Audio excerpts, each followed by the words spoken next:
Hey there, and welcome back to the channel where I'm trying to start a brand new business from scratch based on this, a new type of pet carrier that I've invented for cats and small dogs. I'm posting the entire process here on YouTube, so if you want to follow along and see what it takes to actually launch a brand new product, then this channel has what you're looking for. Now, since I'm planning to launch this product on Kickstarter, I thought it would be interesting to take a look at some of the most funded Kickstarter projects of all time and see if we can get any interesting insights in terms of what it actually takes to be successful, how many people you can actually get to back a Kickstarter project, and how much money you can expect to raise. So let's jump right in, and I'm going to start by looking at all of the Kickstarter projects from all time and then narrow the focus to the most successful, most funded Kickstarter pet projects, since my specific product here is a pet product. So the first one here is actually interesting. It's a series of 4 books, and somehow they managed to get 185,000 backers to the tune of $41 million. Holy shit.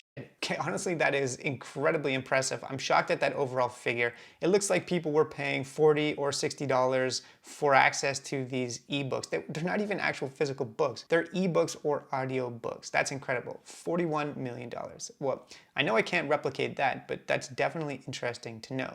Let's take a look at the third most popular, most funded Kickstarter project. So this project is a cooler for beverages and snacks, and they managed to get 62,000 people to support the project and managed to rake in over $13 million, which is pretty incredible. And this product was charging $185 per unit. And this is back in 2015, actually. Okay. So if I'm planning to charge around $99 US per unit for my cat carrier, which is where I've decided to set the price point at for now, anyways, subject to change, that seems like it's well within the realm of what people are willing to pay on Kickstarter for physical products. Now, this cooler looks like it's kind of fancy and it has some gadgetry in it. So that probably explains why it's so expensive. But I'm hoping that with my price point of $99, I'll be able to actually generate interest and I'm not pricing too many people out of the market. Okay, well, a key takeaway from just looking at the globally most funded Kickstarter projects of all time is that you can actually get thousands, tens of thousands of people to support your projects if you market it well and potentially rake in millions of dollars. Now, I don't even really need to get close to that amount for mine to be successful. I just need to scratch a small amount of that total figure. I'm thinking that for my project, and actually in a previous video, I walked through exactly what I need to get out of this in order to move to the next phase of the business. But if I can take in, let's say, around 200,000 US dollars, I should be in a good position to actually run up the manufacturing lines and turn this into a legitimate business. But now let's take a look at some of the most funded pet projects on Kickstarter, because I think that will be a closer comparison to what I'm trying to do here. And the most funded pet project on Kickstarter is the Ulo, which is a surveillance camera owl that lets you keep track of your pet when you're not at home. And this project had 8,300 backers and managed to take in 1.6 million euros. So that's pretty solid, although nowhere close to the globally most backed Kickstarter projects.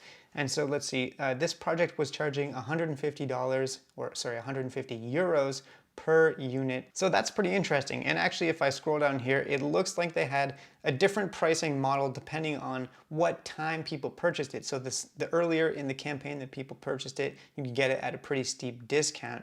And their actual retail suggested price is at 200 euros. So maybe I should actually factor something like that in and incorporate that into my own campaign, set an early bird price, and then set the actual retail price slightly higher than that so that people get discounts if they purchase on Kickstarter early. I think that makes a lot of sense. So that's already a good takeaway from this. Let's see, what else do we have here? We have Pebbly, which looks like a toy for dogs.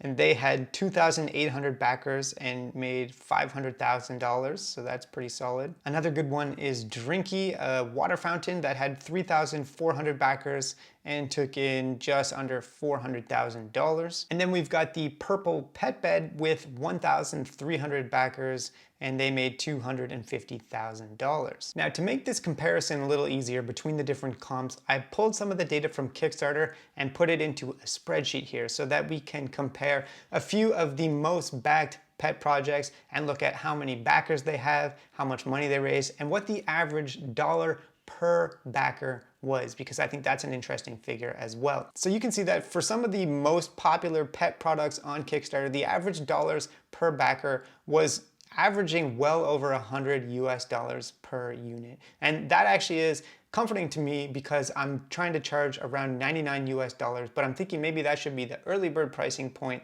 or $89 early bird pricing point, and then set the actual price point slightly higher than that. And this is showing to me that based on comps, it is a price point that people are willing to bear. People are buying things on Kickstarter for well over $100. Now, another thing that this data is showing me is that if I want to raise in excess of 200,000 US dollars, then I need to get at least probably a few thousand people to purchase this unit. And I already kind of knew that just based on how much I'm planning on charging for it and how many units I think I'm going to need to sell to hit that overall figure. But this is a pretty good confirmation here, column C, of the fact that it is possible to get thousands of people to purchase a product on Kickstarter, at least if you're doing the marketing correctly.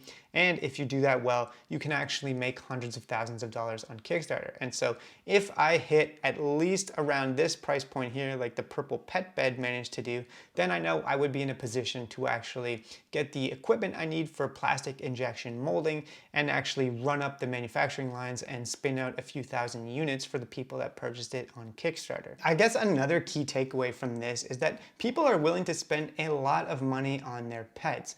And I've done some market research actually, and I already did kind of know that the pet industry is one of the best industries to be in, and even in some cases recession proof, because people always spend money on their pets regardless of the circumstance. Now I know with my specific product over here, it is possibly considered more of a luxury item, a nice to have but not a need to have. But if I look at some of these other things, I think that a lot of them also fall in that category. For example, a fancy new ball for your pet, they managed to make $500,000.